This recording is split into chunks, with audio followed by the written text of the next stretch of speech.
Welcome to the Lead.Teach.Parent podcast, where you will hear powerful leaders, teachers, and parents break down critical moments that define how they lead today. With your critical moments, dear listener, you can boost your productivity, strengthen your relationships, and grow financially while empowering the generation you lead to do the same. I'm known as Mother Gopi Gita. I'm an educational consultant for an international society and an executive coach for school and corporate leaders. Lead.Teach.Parent.com. Do share, share, share. We can revolutionize a future together. Hare Krishna. I'm Happy Jack, the founder and CEO of Happy Jack Yoga University, currently a Master of Divinity student at Harvard Divinity School. And I am here with a beautiful soul, Mother Gopi Gita, who has been an educator for more than 25 years. She's been the co-minister of an international society. She's been vice president, vice principal at a private school in Dallas, and truly what touches me the most is that you're such a beautiful soul. We got to spend the last few months together taking a program through Oxford University, and you had such a positive impact on my life. And I'm honored to be here and be in this conversation with you to share your leadership parenting, your leadership teaching with the world. Mother Gopi Gita. Namaste. Welcome. Namaste, Hare Krishna. Thank you so much. Happy Jack. I love being around you. You have such a vibrant, ecstatic energy about you. And I'm really excited to launch leadership teaching today with you and share it with all of those viewers who are here to tell you a little bit more about what this is all about. I love it. And so, I mean, one of the things that we know is a big part of your background, a big part of, what you believe in and how it's impacted your life is this idea of bhakti. Can you just give us a sense? Because I know this is like the underlying foundation for so much of the work and the service that you do. What exactly is bhakti? How is it relevant for us? Just to set the context as we dive into this book. Yes, I love that. So, bhakti is, in two words, inspired action Mm, or loving tasks, mm. or also known as devotional service. Every single step you take, every move you make. I'm thinking of that song. Yeah. You're inspiring your actions, you're inspiring your work with a mood of love. Love towards your society, love towards your community, love towards your inner self, also known as the universe, Mother Nature, the protectors, the owners, and who we call the Supreme Personality of Godhead, Krishna, inside of our hearts. And so bhakti is that mood that every step I take, everything I do is going to be inspired action, conscious work. I love that. That is how I would want to live my life, and that's why I associate with people like you. So thank you for being in my life. And can you tell us, like, why did you write this book, Leadership? Well, you wrote Leadership Parenting, and now most recently, Leadership Teaching. What was the inspiration? Yes. So my husband and I, we were raised in a bhakti environment since we were very young. Born Mm. and raised, my husband's parents are disciples of His Divine Grace, A.C. Bhaktivedanta Swami Srila Prabhupada. He is a guru who came to America in the 1960s and promoted this path of bhakti for 14 years. He traveled extensively, struggled quite a bit, and created a worldwide society of bhakti followers, bhakti practitioners. And so my husband was raised in that society, and I was as well. And like all of the kids that were raised in this bhakti movement, we found that there were challenges in supporting and nurturing the spiritual side, the spiritual needs of the children and the material needs of the children. How do you support and teach while also bringing material confidence and success and spiritual confidence and success? That usually in the world, whether you're in a spiritual institute or in any institute, one is prioritized over the other. And so, something that we discussed really well when our children were growing up, and when I became an educator, I knew I wanted to teach since I was 9 years old. And when I started teaching, apprenticing, and teaching, that was my first question is how can I get it so that the students I'm guiding and my own children are academically successful, leading societies when they get older, being able to step confidently into leadership in the contemporary space, but also retain and feel deep connection, deep embody deep values and deep spiritual connection. So that was our goal. And that's why I wrote leadership teaching, that you can know how to balance and empower both in your students. That's amazing. I love it. And in preparing for our conversation, I was reading through your website, and read in there that your adult children have actually stepped into the role of, they are educators as well. They've been empowered, they've been inspired, and what a gift to be able to share, these kind of principles and lifestyles and virtues with kids at that age. I mean, I think back to the foolishness that I did as a kid, especially as a teenager and a young adult, and to be instilling this wisdom and philosophy at that stage is priceless. So thank you for creating that. Thank you for sharing. It's not been an easy road, Jack. We wanted to do that. That was like the mission of my life as I became an early educator, that I wanted to learn to balance both material and spiritual. But in order to do that, I had to learn how to do it first.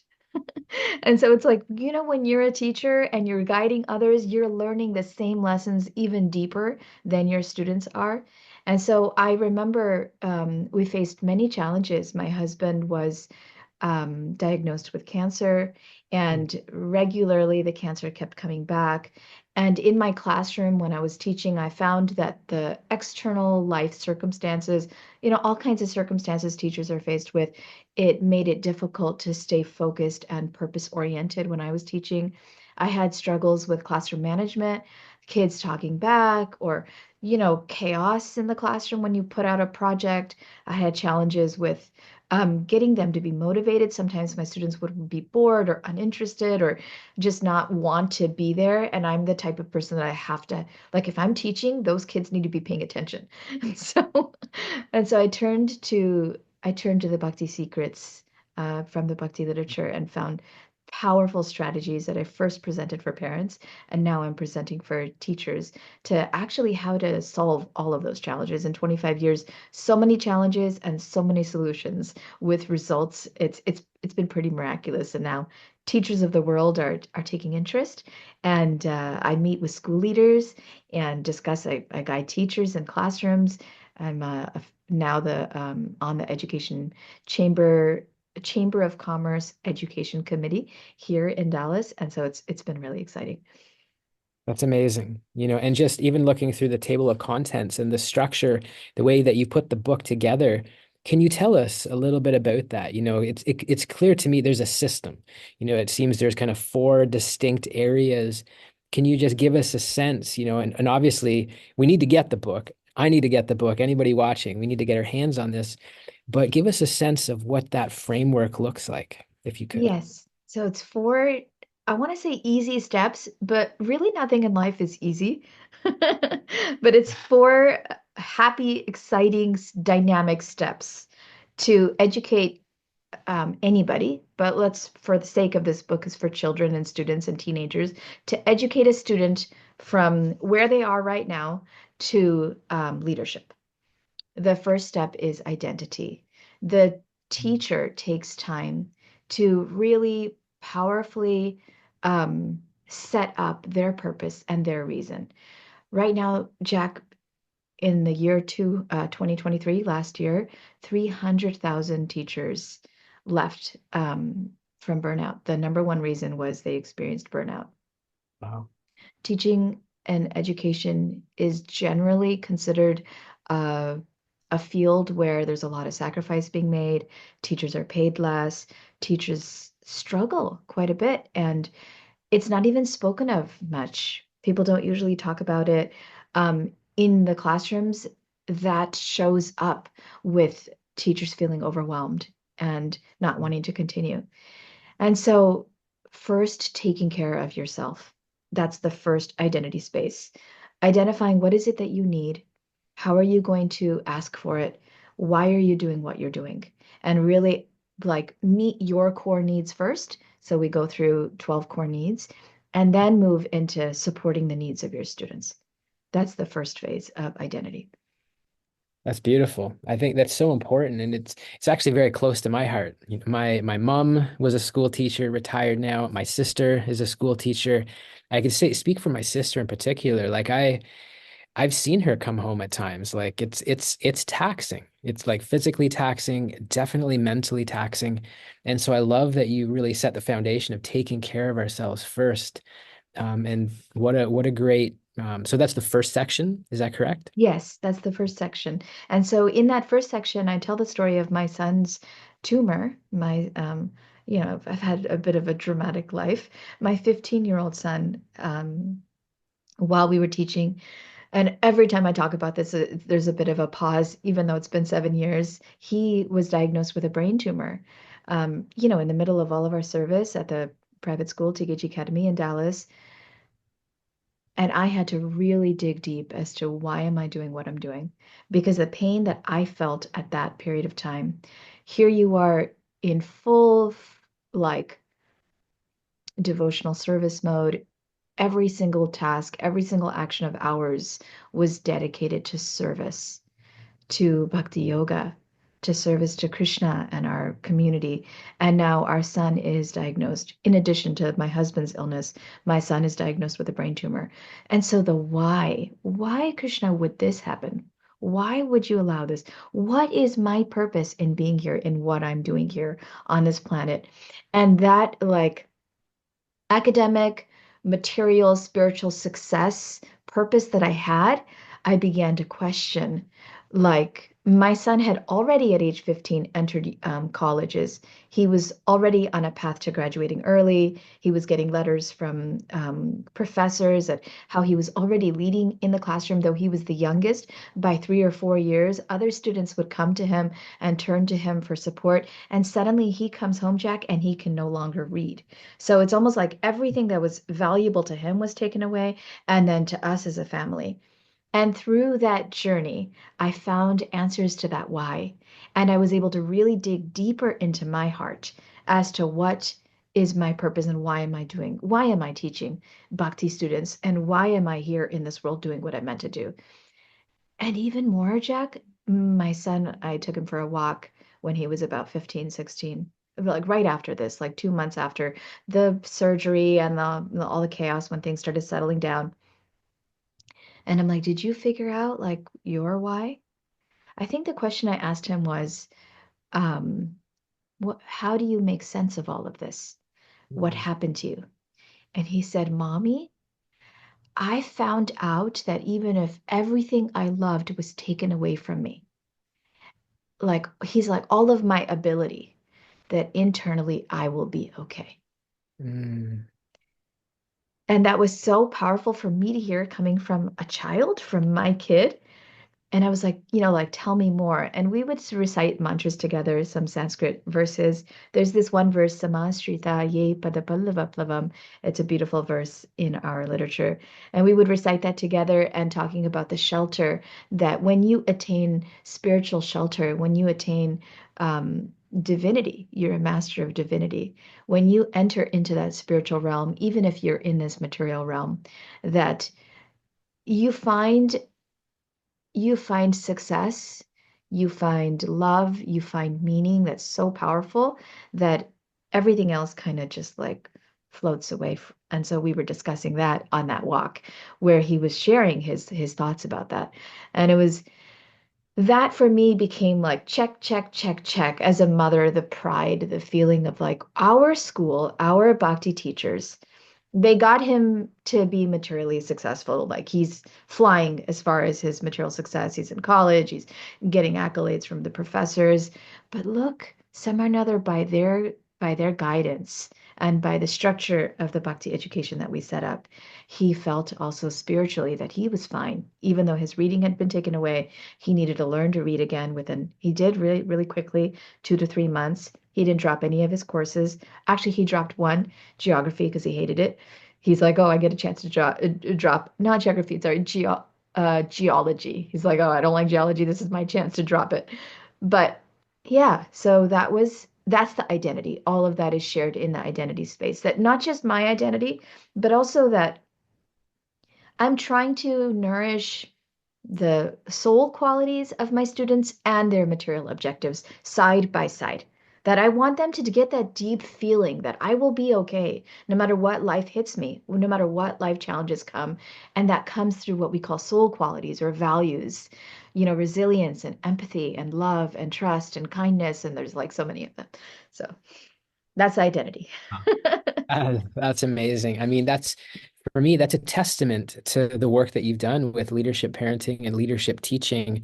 And like you say, I can't imagine a more fulfilling and like heartwarming response to hear from your child to for them to make that meaning from that adversity in life. And because that's obviously we know lots of people as well that have things happen and it derails them and takes them down a not so good path. So beautiful. I mean, we're already getting a taste of what's possible from living this. Will you take us into the next section? Yes, so the next phase is connection. So that was the first step of identity. The next step or phase is connection. Now, this path is been chalked out by two saints, Saint Gora and Saint Nitai, also known as Gauranga Mahaprabhu and Nityananda Mahaprabhu. Saint Gora and Saint Nitai are the promoters of the path of bhakti, and they're non-secular, non-religious, not non-secular, non-sectarian, non-religious, universal principles. And another universal principle that they embodied was connection. Everyone Saint Gora met was magnetically attracted to him. And so, as teachers, we want our students to be attracted to what we're saying. We want them to pay attention. We want their eyes to look at us when we're talking. You're a yoga teacher, and you want your yoga students to be like interested and fully present and energized when you speak. And so, in the connection phase, we teach empathic communication skills. I've taken many courses and many trainings over the past 25 years. I've distilled it down to those specific things you can do and say every single day, really quick strategies that you can do to get your kids to be totally attentive to what you're saying and to attract their attention and even more to to want to do what you're asking them to do, to want to hear what you're telling them. And so that's in the connection phase. Nice. It's so important. I mean, yoga essentially means connection, right? It comes from the root word yuj, to unite, to connect. And I mean, that's certainly our intention as yoga teachers. We really empower our students and teachers to right at the beginning of class to whether it's sharing eye contact or sharing a smile or giving a hug, and just creating that connection way more important than the words that we say or the advanced poses we may do, but creating that connection.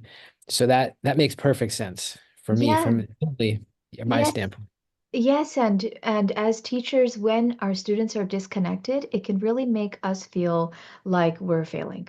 When our students are, I've had students in the early years, I've had students who've called me bad words or been upset at me or been belligerent or arrogant or bored, uninterested. And I go home and I remember at those times I would be like almost like sleepless nights, like how do I get to them, how do I get their interest? And even it would make me reactive when a student talks back to you or um, m- you feel, especially like if you're guiding teenagers, you feel like maybe they're a little attitudey or they don't understand, they're challenging you. It can make you reactive and it make you want to hold on to control more and control them more. And so in this section, we give you strategies to like smooth that out, work on your own interconnection. So now you can work on your students' interconnection.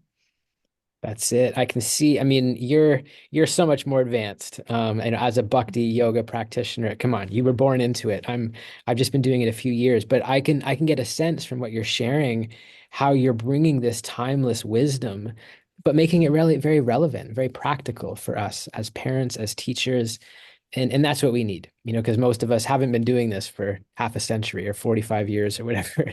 So that's beautiful. And so those are we've talked of three sections, and there's a fourth section. So that was the second section was connection. So now the So third my section, mistake. Yeah. yeah. So now the third section is agency. And Jack, I'm really glad. I want to call you Happy Jack every time. I actually would love at this point to that you share your Happy Jack story.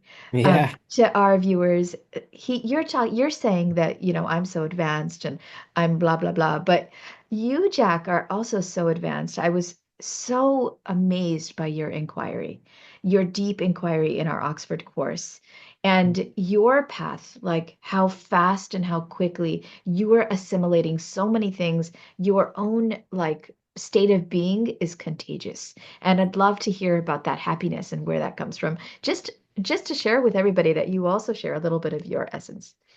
Yeah, well, thank you for the kind words. I don't know. I just have a lot of questions. I can admit to that. I have a lot of questions, a lot to learn.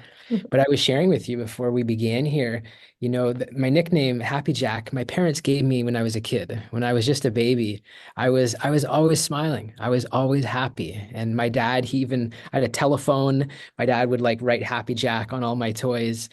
But then as I went away to school, I didn't have the kind of culture and teachers that you're describing. I went off to school. I got teased, I got bullied, put on a bunch of weight, wasn't taking care of myself, and really lost that shine. I lost that happiness, for several years.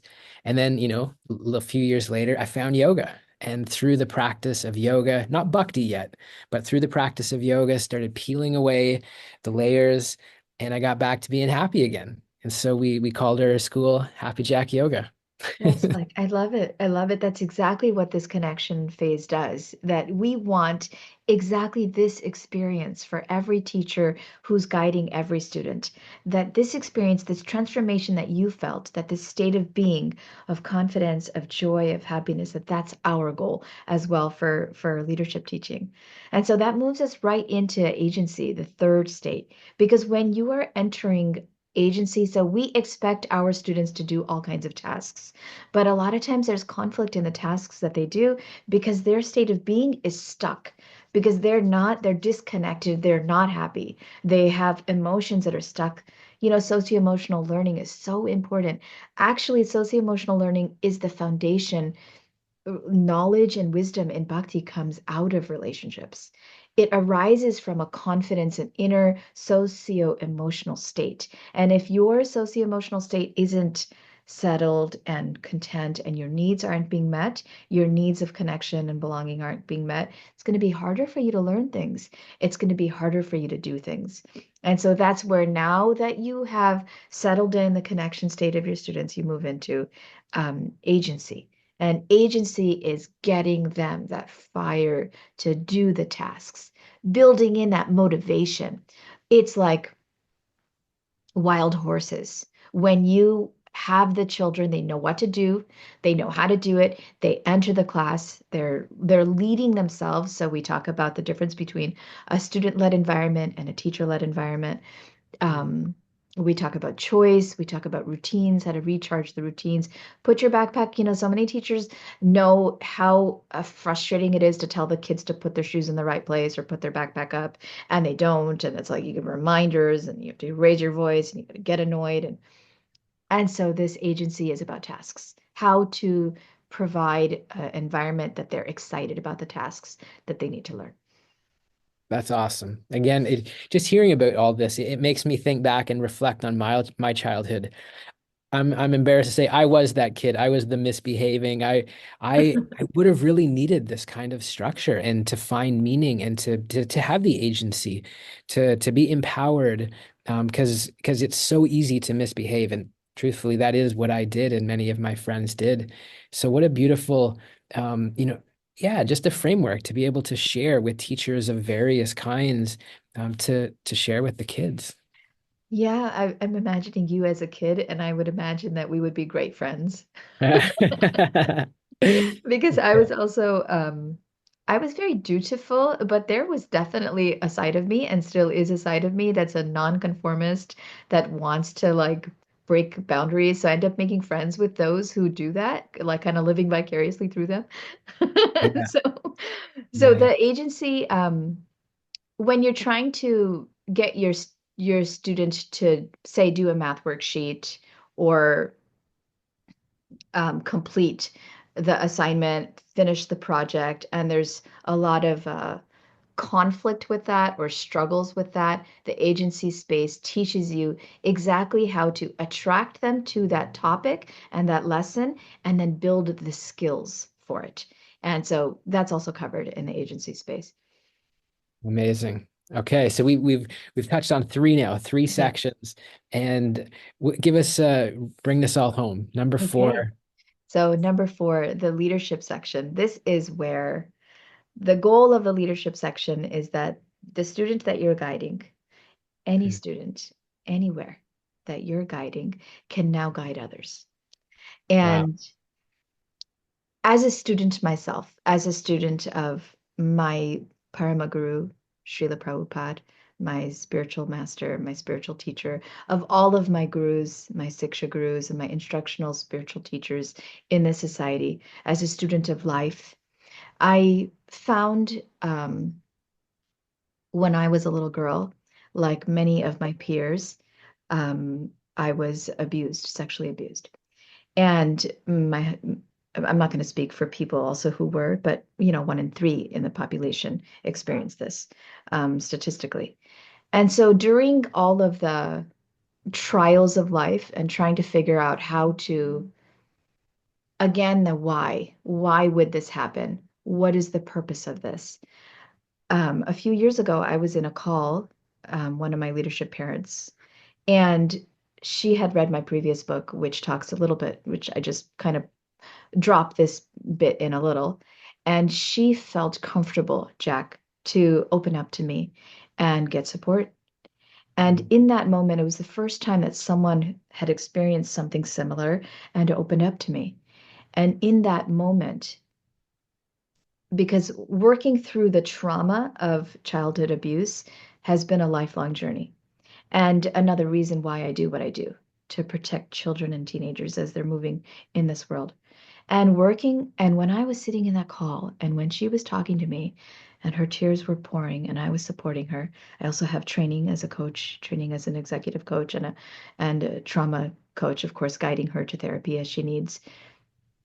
But when she opened up, Jack, it was suddenly like this epiphany for me as to this is why. And the answer is different for everybody. Everybody's why comes at different spaces and different reasons. But for me, that landed so deeply that Krishna, this is why this happened to me, because I can relate to her now. I can understand what she's going through. I can mm, support her, and she can feel comfortable to talk to me about this. And I can help heal her inner child that was hurt. And that why was so powerful. That is the focus of the leadership stage, that each of the students that you're guiding, there's like different levels of it. You have found your identity, your connection, your agency. You know all the challenges and all the mistakes you've gone through to get to that space. Now you can be the leader who creates other leaders. mm, And then your student has moved up the levels. We have, we have 9 processes in this 4 frameworks and in this 4-part framework. And now they're at a point where they have developed certainty. The Sanskrit word for that is nishtha.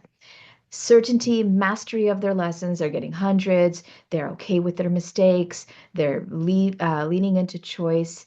And now that they have that certainty, immediately they can begin teaching their friends and peer teaching. And so, in a classroom setting, as soon as I see a student has developed mastery or nishta, now I immediately engage them in peer teaching. And so, peer leadership, how do you help your student teach another student? And not teach mm, like the I'm a teacher and you have to do what I have to do, but guide and support and assist and be there for someone who's struggling with the math problem or the language arts or the craft that they need to make in the Sunday school environment. And so that was the purpose of the leadership space. And ultimately, St. Gora's path is about Sankirtan or leadership. That it's not enough that I just rise to divinity or rise to be the best human and make my impact. I must, I must support my community. I must bring along my community. And the head instructor of of St. Mark's Preparatory School here in Dallas, Colin Ego. He gave the best definition of leadership that I had heard. A leader is one who helps everybody get to a common goal, not the Mm, one who's at the front bossing people around and telling you what to do and cracking the whip. And so in leadership teaching, as a teacher, you're facilitating their movement through these phases. And now you're leaning back and allowing the students to facilitate each other. And in this space, you experience flow, you experience love, amplified love. It was so magical, Jack, when I would walk from one campus to the other. I felt sometimes so blissful that I felt like I would be floating away like a balloon because it's so amazing to see all of these kids like ready to go, leading, and have so many examples of how even 5 and even 10 and 15 and now my alumni students, how they're in leadership. Each of them are in leadership. wow, that's so inspiring. I mean, just to know, like, for your, thank you for being so open and honest and vulnerable with us. It again, it causes me to think about my life and reflect on, some of the adversities that I've been through. For 15 years was abusing alcohol and drugs, and now celebrate 15 years sobriety. Um, Wow, but excellent. because of that, now I love going into different rehab centers and teaching yoga and connecting with them. So being able to take that adversity and be able to connect with others who are going through it. And the same, I also was diagnosed with cancer 11 years ago. And I remember as I was going through that, like connecting with other students of ours who were navigating it, with the kids at the sick kids hospital. Um, I I ended up putting on over 100 pounds. I was over 250 pounds. And so as I was navigating that unhealthy stage of life, I can connect with others who are, going through, I've been married and unmarried twice. So all these different adversities, and frankly, none of those are as uh, perhaps traumatic as what you went through earlier in age. But regardless, right? We're not here to compare, but I know for me, being able to get through those and be empowered to connect with others was through the practice of yoga. And so now to know that you have actually, I just kind of fumbled my way through the fact that you've created a system, like a framework to be able to share this with the kids, even if they haven't had something big happen yet, to just empower them with this lifestyle. And then for them to become leaders is like, this will change the world. We need this everywhere in every institution. I didn't know that. We spent so much time together in the Oxford course. I didn't realize that you also had been through. It's like the scars are the mark of a warrior. And it makes sense now how why you're so deeply connected, why you have so many questions. You have also faced some pretty hardcore adversity. Addiction is not easy. Speaking from personal experience, certain addictions, certain toxic addictions, it's not easy. It's a daily battle. It's a constant struggle. And so that you're who you are speaks volumes with all of these scars that we've built up. And it's interesting, Jack, we're both speaking here and our listeners, every single person has their scar, has their challenge, has their life like their debilitating challenge that makes them not want to get up in the morning, Mhm. makes you unmotivated, makes you wonder why the hell you're doing what you're doing, makes you want to escape and run away. And so, as we guide our students through these different stages, we ourselves transform and become the leadership teacher that we're meant to be. And really, it's about connecting deeply with the inner self, with your inner teacher, Krishna. And so the entire process, Jack, every single chapter has mantra. My my love is of mantras. I started learning mantras when I was in a classroom, not a classroom, a temple room in the Fisher Mansion in Detroit, surrounded by tall white American swamis. My dad would take me in the snow on his shoulder. I was like 2 or 3, and I loved, just like you love, how much we loved that Gaudiya course at Oxford University. Even as a little girl, I loved hearing the Sanskrit. I loved memorizing the Sanskrit. I loved reading the philosophy behind the texts. And so that mantra now I share with the world. Every single chapter has a mantra. And a mantra is an affirmation, a deep mindset shift that I am here to do powerful service, that every moment that I am with my students is a moment that's created and enacted by a powerful being who resides in my heart to help me. And I'll end this leadership space with the story of the gopis. The gopis are divine damsels. They're like angels. They're like the height of bhakti. They're the height of loving devotional tasks where they double their results and their flow. The most prominent gopi is goddess Srimati Radharani, goddess Radha, and she can cook with 100 stoves flitting here and there and here and there and here and there in 1 hour because she's able to double her productivity, double her results, triple, quadruple, and with a whole team of people, her leadership skills are profound. And so when you enter this space of leadership, the final space of in Sanskrit, what is called bhava and prema, and in our book is presented as flow and love, you start amplifying. The money starts pouring in, the results start getting hit really quick. Your students start mastering in half the time. Your hours, and right now I have clients that are one is an audiologist, one is a pediatrician. She has a clinic. One is an analyst, a business analyst. I have clients who are finding these principles like literally able to double their revenue, double their team's motivation, like measuring their successes just through this path of leadership. And so with Srimati Radharani, with Goddess Radha's blessings and mercy, you can read that last section of leadership. Wow, that's amazing. I wanted to ask you about the different results that are possible. You've already given us a taste, your own results, a few examples there. But say for the average person, listening right now, what could we possibly expect? Say if we were to get ourselves a copy of Leadership Teaching, or to work with you, or to get involved with your app. I understand you got an amazing app. What might we expect? So the first thing you'll experience is your students paying attention to you when you talk to them. You'll be able to manage your classroom. So classroom management's a big thing for teachers. Like, how do I get them to go from point A to point B and do XYZ that I need them to do without the chaos? Your students will feel confident and comfortable to do it, even when you're not there.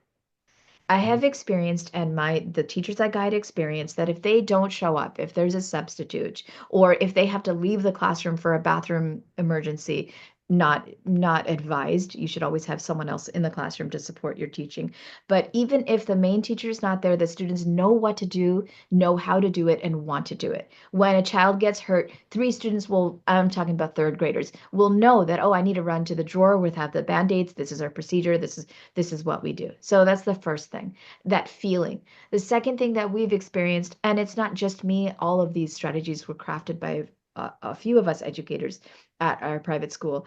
The second thing you'll experience, Jack, is your students, whether you're a yoga teacher or a classroom teacher or a Sunday school teacher, your students will beg to come to your classes.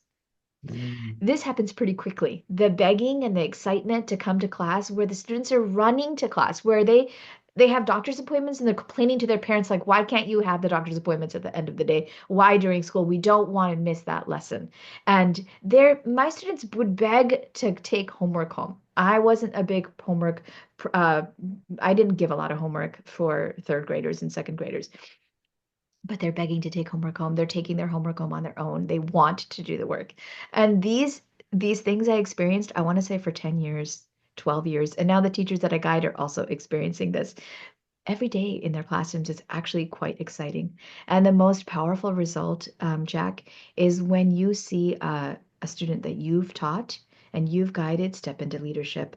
Recently, I went to an event, a dramatic presentation held by one of my former students. She graduated from high school with my son, and she directed and performed with a group of 40 players, a 1 hour drama with the sound engineer was also a former student. And usually for the dramas that we did dramas 3 times a year. Dramas was also like something I loved doing. And I had a sound person, a separate sound person, a separate light person, and a separate music person for the dramas that I directed. And this young man, a former student of ours, of our Bhakti school, he's doing all three at one time. And so organized and so proficient, it was like flawless. And last, my young son just won a competition at the University of Texas, Dallas. He got first place. He led his team of 14 people. And when I arrived to see, it was like, yeah, your son, he's the one who did all this. We couldn't have done anything without Nitai. He's being right now he's being called by companies interviewing, like materially successful, spiritually supporting the mantra lounge at the university with his peers. Like these kids who go through this happy loving bhakti system, they thrive spiritually and materially.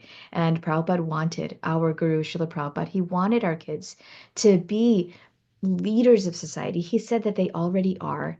You just need to work with them in such a way. He wanted this bhakti education model to be a model of education for the entire society. And so that's in our humble attempt what we're here to present. And we ask all the educators here to come and give us their thoughts, their feedback, take a look at the book, sign up to my app if you are a teacher. It's a new app that's coming out shortly, and we'll continue the conversation. Wow. Amazing. I mean, I wish that all of the leaders, and I'm in Canada, you're down in the States, but around the world, we need leaders with this kind of level of integrity and just these virtues and qualities. Just to bring it all together. How do we get your book? How do we get in line for the app? How do we stay in touch? Lead What's their next step? So lead.teachparent.com. Go to lead.teachparent.com and sign up for the newsletter. That's the best way to get in touch with me and get updates is signing up for that newsletter. Yeah, you can look at leadershipparenting.com, but leadteachparent.com is exactly where to go. And Instagram, leadership or lead teach parent. Instagram, lead teach parent. And all the information are on those two places. I'm also on LinkedIn as lead teach parent. Just look up lead teach parent, Mother Gopi Gita. The book is at Amazon right now. We've got a Kindle promotion, a free Kindle promotion going so you can download the book right now until Monday for free. On Amazon, type in leadership teaching Mother Gopi Gita and you'll find it. Amazing. Oh my goodness. I hope that we're all flocking to this. You mentioned that it's relevant for us as yoga teachers. We're Yes. excited to share this with our community as well. And please keep spreading your light, keep shining bright. And I'm just so grateful to be your friend, that we have this connection now. This is like the beginning This of is our the beginning. friendship. And but for everybody out there listening, thank you for your time. Gopi, thank you for your time. The world's a better place because of Ah, you. you as well, Jack. Thank you so much. And for everybody listening, the work you're doing is the most powerful work in the world. The Mm. work you're doing with your students. Krishna says in the Bhagavad Gita that the one who shares this with someone else, is the most dear to me. And so be most dear right now and hit that share button. I love it. Amazing. Have an amazing day. Hare Krishna. Hare Krishna.